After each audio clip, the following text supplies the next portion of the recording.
Good evening and welcome to the Nevis Newscast for today, Wednesday, August 19th, 2015. I'm your presenter, Bronte Swanston Hendrickson. We are now at the peak of the 2015 Atlantic hurricane season, which began on June 1st. The fourth storm of the season, Tropical Storm Danny, has developed following on the heels of Anna, Bill, and Claudette, which hit the U.S. East Coast. Tropical Storm Danny, expected to become the Atlantic season's first hurricane by tomorrow, is on a track that will see it approaching the islands of the Eastern Caribbean by Monday.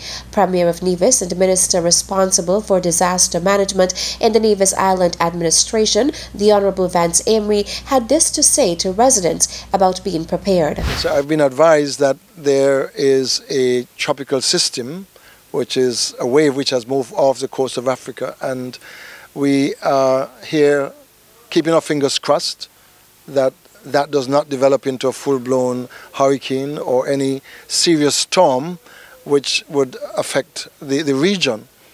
But even as I speak, I've been advised that this system has been upgraded to a tropical depression, and the conditions seem good for it to develop further into a serious storm. But I am hoping, and by the grace of God, that we do not get affected by it.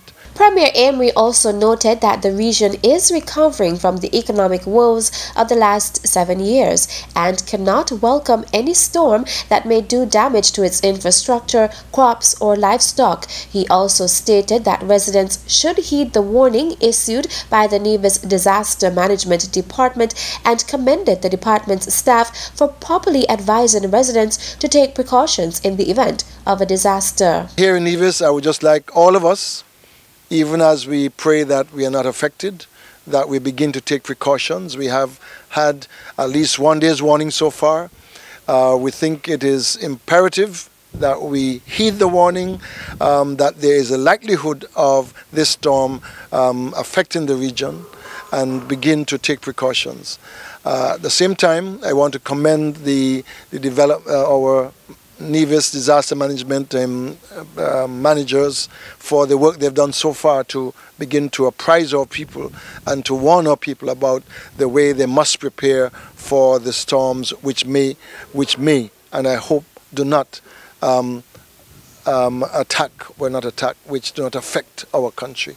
So I just want us to be vigilant. I want us to be prepared, just in case natural disaster of that sort would affect us. Forecasters have predicted this June 1st to November 30th period will be a fairly quiet one, with just one major hurricane predicted, even though there could be as many as 10 named storms. The recent passing of the late Cecil Sutton of Butlers is one of those serious events in the life of Nevis, says Premier of Nevis and Minister of Education, the Honorable Vance Amory. The Premier, who was at the time expressing condolences to the family of Sutton, says he learned of his passing with great sadness. Teacher Cecil was one outstanding teacher at primary level. He was an outstanding musician. And then once he retired from school, he took up a job or a new occupation, a new vocation as an electrician, and did a wonderful job for so many people.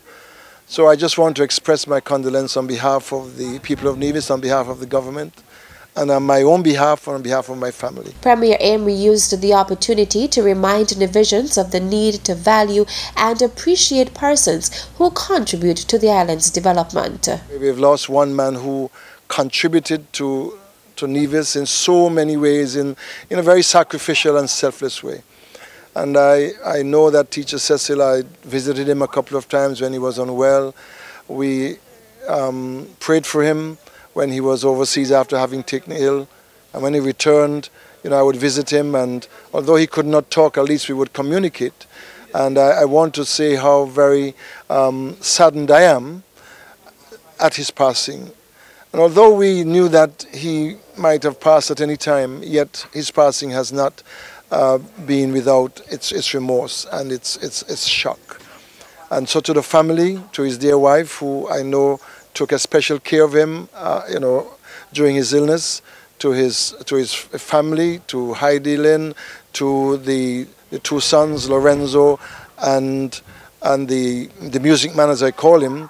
I think, they would have done their very best for their father, but I know that he himself would have done his very best for them. Cecil Sutton, the father of musician the late Michael Harold Sutton, also served as organist for the Nevis Community Choral Club. In 2012, he was among 100 Nevisian men who were awarded by Voices of Women for their contribution to community development. Residents between the ages of 5 and 18 years were recently afforded the opportunity to learn swimming techniques with a newly launched water safety and swimming program. The Nevis branch of the St. Kitts and Nevis Red Cross Society launched the program, which ran from August 10th to 18th. Phase 1 targeted 5 to 12-year-old students, while Phase 2 was designed for 13 to 18-year-old students. Roxanne Brooks is the director of the Nevis branch of the St. Kitts and Nevis Red Cross Society. The group with us today is the 5 to 12-year-olds. So when we started last year, we started with just teenagers. But the request was so high from parents for the little ones that we decided this year we'll do both groups. We're teaching a combination of both swimming pool, especially for the little ones who've never been into water, who's very afraid. It's a good environment to start. And then because we have the realistic situation of that we're surrounded by water and most of us go to, when we swim, it's in the ocean. From tomorrow, we go to the ocean. The program has certified instructors trained as safety swimmers and water safety instructors, namely Ned Lestrade of the Nevis Aquatic Center, Vaughn Surge, Romario Daniel, American Red Cross Texas branch representative Mary Holler, among others. We're also very happy to know that the kids can actually learn to float and also learn to swim. What I'm also happy about is the confidence I see that has been built in the very young ones, from step to step. That was water sport instructor Ned Lestrade. The instructors say the children have learned the techniques and water procedures quickly, and they are hopeful that the program will encourage the participants to swim and be safe. Still to come, Prime Minister issues statement on the passing of Elvis Newton. The details after this break.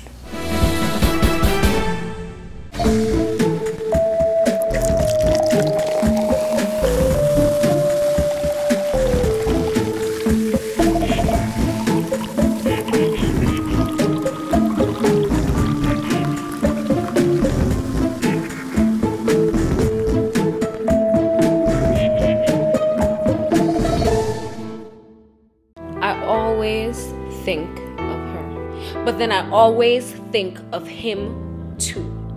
He should have never forced himself on her. Help us stop the madness. If you know it, tell it. Tell 1-800-8477-TIPS. Safe sex is the best sex. No glove, no love. Protect your pleasure. Real men wear condoms. It's your favorite DJ Kevy kept saying, don't be silly, cover your willy. Oh. This message was brought to you by the Nevis HIV/AIDS Coordinating Unit in collaboration with NTB/AIDS. Welcome back. In a statement issued yesterday by the Office of the Prime Minister, the Honorable Dr. Timothy Harris, on behalf of the government and people of St. Kitts and Nevis, offered condolences to the wife of the late Elvis Newton, Ermel, his daughter Ngala, his son Caffrey, and the rest of his family, co-workers in the public service, and his many friends. It is with profound sadness that I learned yesterday of the passing of Newton, head of the public service. Newton had been ailing for a while and recently traveled overseas for additional medical care. As noted by the Prime Minister, he dedicated his life to serving people.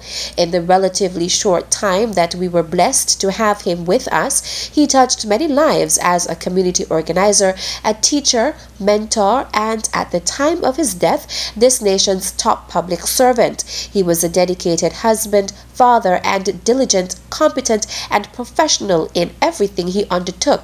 In fact, he was the consummate public servant, and he will be sorely missed.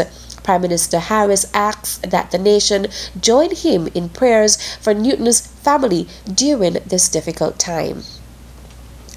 Meantime, leader of the opposition, the Honorable Dr. Denzel Douglas, says he too is deeply saddened to learn of the death of Elvis Newton, an outstanding public servant and the most principled and decent human being.